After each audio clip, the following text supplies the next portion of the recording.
Assalamualaikum warahmatullahi wabarakatuh. Hai teman-teman Dongeng Lovers, balik lagi di Gloomy Summer. Masih sama aku Popon, narator kenamaan yang akan menemani lelap indahmu. Guys, bayangkan sebuah pagi yang tenang di Korea Selatan. Jalanan masih sibuk, orang-orang berlalu lalang seperti biasa, dan semua terlihat normal. Tapi di balik rutinitas itu, ada sesuatu yang perlahan bangkit. Sesuatu yang tidak diketahui siapapun kecuali militer. Episode pertama dibuka dengan latihan pasukan khusus. Di antara anggota tim itu berdiri seorang perempuan yang terkenal dengan keberaniannya, bernama Yoon Sae-bom. Ia lincah, tegas, cepat mengambil keputusan. Tidak heran kalau dia jadi salah satu anggota yang paling diandalkan.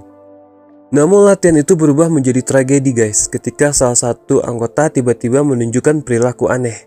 Pandangannya kosong, napas terengah-engah, dan dalam hitungan detik, ia menggigit rekannya sendiri. Kekacauan langsung pecah. Sae-bom dan anggota lain menahan pelaku, sementara militer datang dipimpin oleh Letnan Kolonel Han Tae-sok. Tanpa banyak bicara, Tae-sok mengisolasi si pelaku seolah ini bukan kejadian pertama yang ia hadapi. Disinilah penonton mulai sadar, ada sesuatu yang sedang disembunyikan oleh pemerintah. Setelah kejadian itu, Sae-bom dipanggil oleh seseorang yang sudah lama ia kenal, detektif kriminal Jung Hee-hyun. Keduanya punya hubungan unik guys. Mereka bukan pacar, bukan keluarga, tapi Hee-hyun jelas punya rasa. Dan Sae-bom ya, dia tahu tapi pura-pura gak tahu guys. Di kantor polisi, Hee-hyun memberi informasi. Ada program perumahan baru, sebuah apartemen mewah bernama apartemen Seang Forest, khusus untuk petugas dengan kualifikasi tertentu. Sae-bom sangat ingin pindah ke sana. Seumur hidupnya, ia ingin tempat tinggal yang aman, nyaman, dan stabil. Sayangnya syaratnya ketat. Kalau belum menikah atau tidak punya pasangan terdaftar, kesempatan itu mustahil.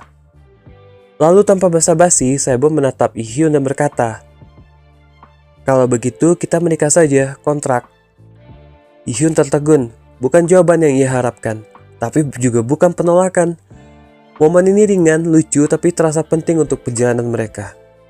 Sementara itu di lokasi berbeda, seorang polisi training bernama Kim Se-hun mengambil obat terlarang bernama Nex. Obat ini tadinya dikenal sebagai pil stamina guys. Tapi belakangan beredar rumor bahwa efek sampingnya tidak biasa.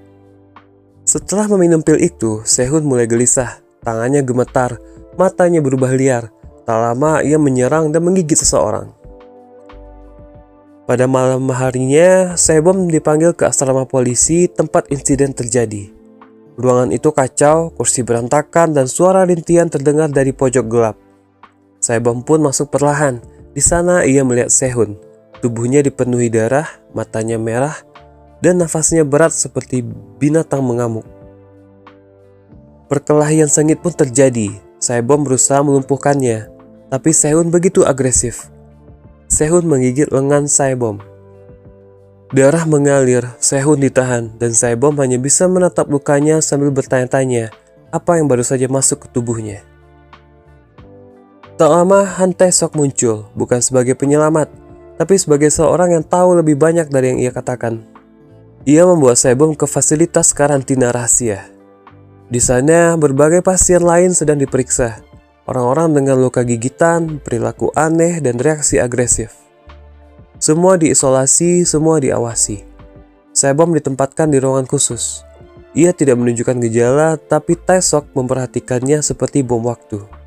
Kalau dalam beberapa hari kamu tidak berubah, kamu bisa pergi. Bahkan aku bisa memberikan rekomendasi untuk apartemen yang kamu inginkan, ujar Tae-sok guys. Sae-bom meski terjebak ketidakpastian, tetap tegar. Ia tidak menunjukkan ketakutan, meski dalam hatinya ia bertanya, apakah aku akan berubah menjadi monster? Hee-hyun merasa ada yang tidak beres. Ia mencoba menghubungi Sae-bom tetapi gagal. Khawatir, ia berkeliling mencari informasi, namun semua pihak menutup mulut. Ia mulai curiga bahwa kasus gigitan ini bukan sekedar kasus kriminal, tapi sesuatu yang jauh lebih besar yang sengaja ditutupi pemerintah. Sementara itu, Sae-bom terjebak dalam ruangan putih steril guys. Menunggu detik demi detik berlalu sambil memperhatikan lengannya yang digigit. Episode pertama berakhir di titik penuh ketegangan.